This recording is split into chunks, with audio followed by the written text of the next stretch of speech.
So as you can see, my outdoor kitchen is pretty rustic. Today's recipe is pretty rustic. Half of the video is also pretty rustic because one of the phones decided to go back to about 2006 and film it like we're making a video for MySpace. So I hope you enjoy that. Anyway, here we go.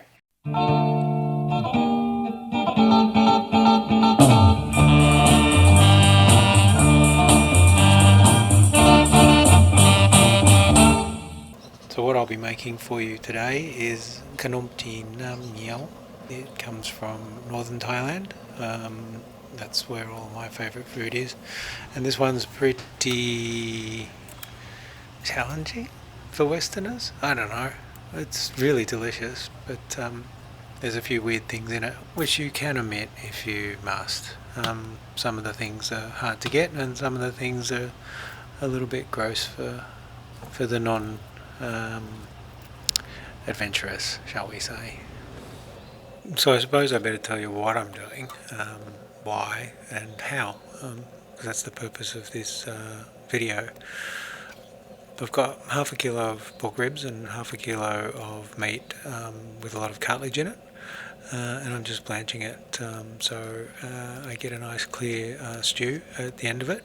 Now when you see the stew when we're finished, you'll be like, I don't think he should have bothered doing that, and I tend to agree. Yeah, so this recipe is actually 4 or 5 parts, so it's a bit of a pain in the ass, but like I said, it's really delicious. So if you're into it, give it a go. What I'm doing at the moment is getting ready to make the soup on the base of the Nam Ngiew. So it's basically a soup, then I make a curry paste, and after I've made the curry paste I reintroduce that to the soup. Then I add more things to the soup, which is now a curry because there's a curry paste in it. And then we make sides of pickled vegetables and fresh vegetables and some Khanom Jeen noodles. So there's a fair bit to do. So what I'm doing at the moment is, like I said, the soup base. So it's northern Thai food.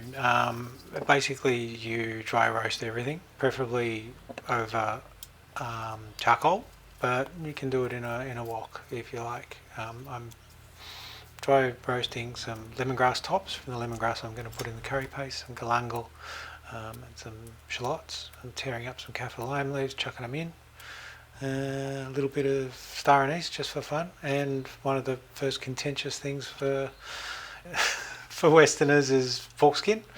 Those are the Dok Ngiew. They're basically some sort of dried woody flour that you have to cook for a long time, otherwise totally inedible. Rightio, so far so good. I have to bring that to the boil and then reduce it down to a good simmer.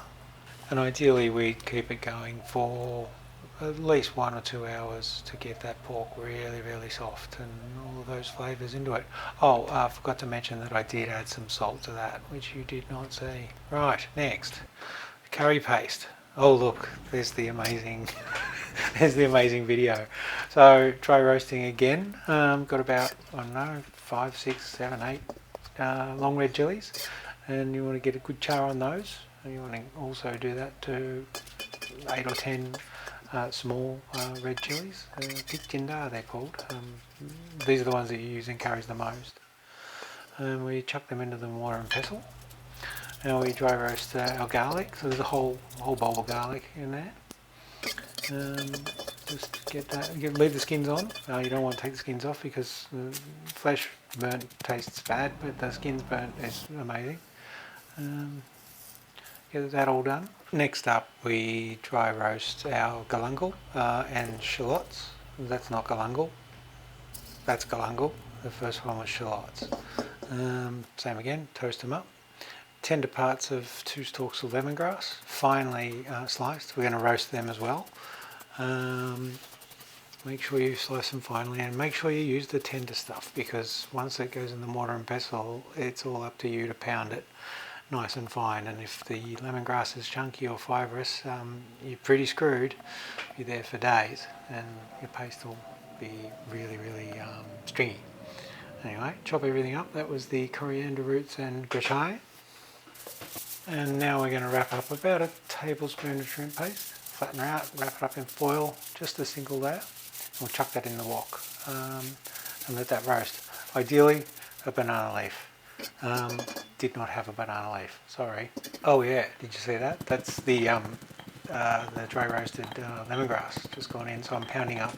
The galangal's already gone in, the chilies are in. Now the coriander seed, that's just gone in, tablespoon of that. And now it's pounding time. Gonna pound for ages. This is something that look, I recommend you do it in a mortar and pestle, but there are ways to do it that don't involve so much hammering. You could grind the chilies, lemongrass, galangal and coriander in a spice grinder, and then blend the other soft things, the coriander roots, galangal, the shallots and the garlic. Then I would suggest pounding all the rest together. The final ingredients should be pounded in a mortar and pestle. It really smashes all of those. It just smashes the flavours together. A blended curry paste does not taste as good as a pounded one. So, get some pounding in at the end. It's good for your psyche. Yeah, go for it. So you could blend and grind everything up until now. Throw it in the mortar and pestle and get this guy and this guy into the mortar and pestle right at the end and pound everything together. You know what I mean?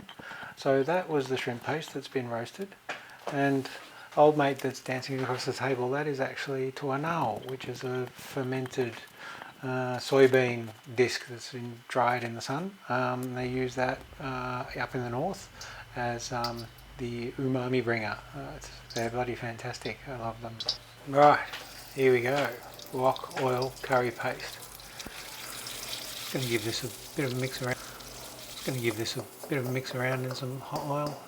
It doesn't need as much as a regular curry paste because everything's already been roasted in the pan, dry roasted before it was pounded. So, it's sort of halfway there already. Dry out.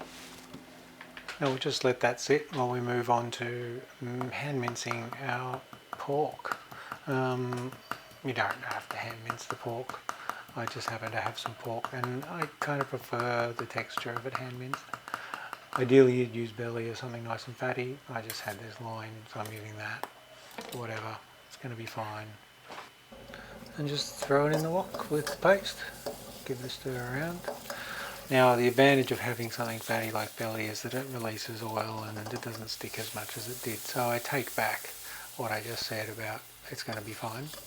Anyway, I've added some stock to loosen it up and now it's sort of just starting to become the thing that I'm going to tip into the soup.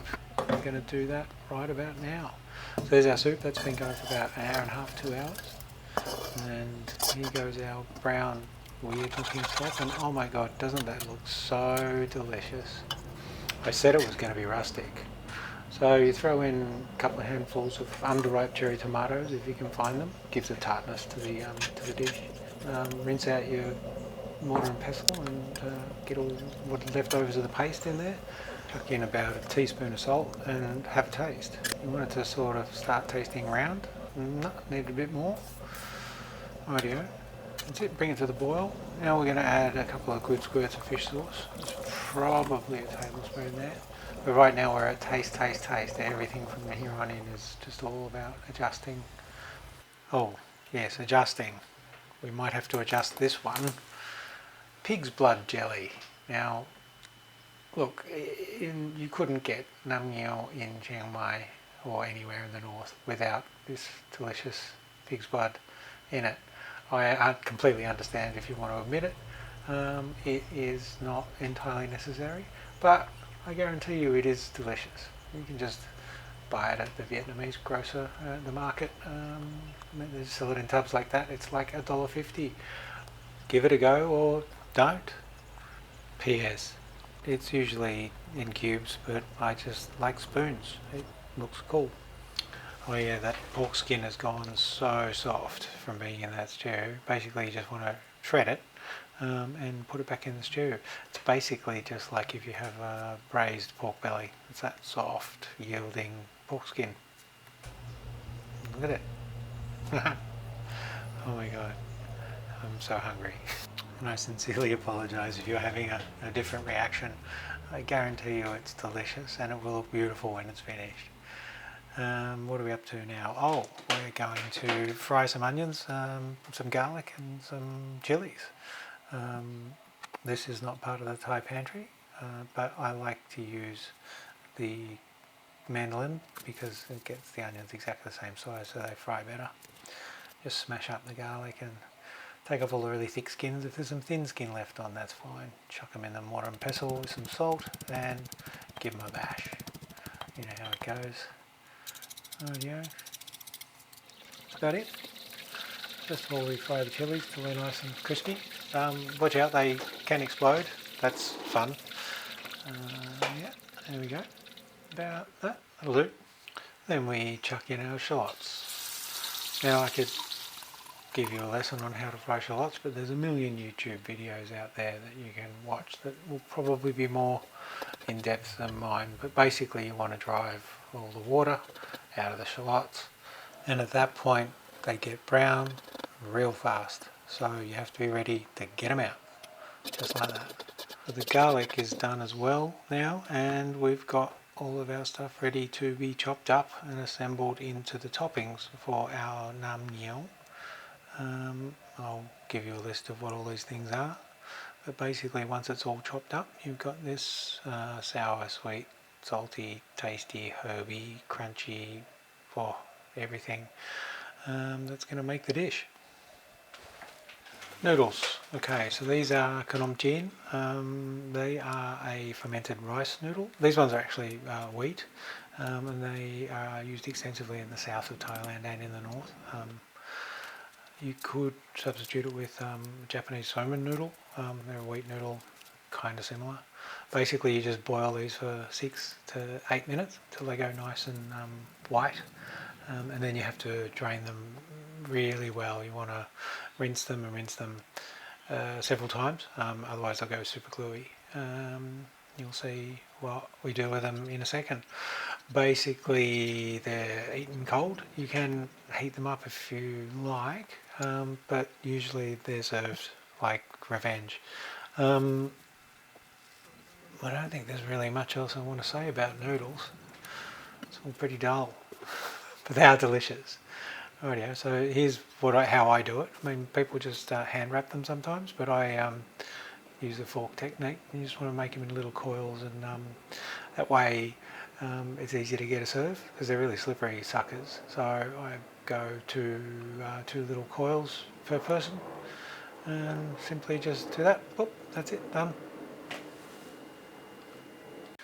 So here she is on the table. Grab a couple of coils of Khanom Jeen, some Nam Ngiew, pile on your condiments, and ta-da! Yeah, absolutely delicious. Have a go at it. It's not that hard. Cheers, thanks for watching. Bye now.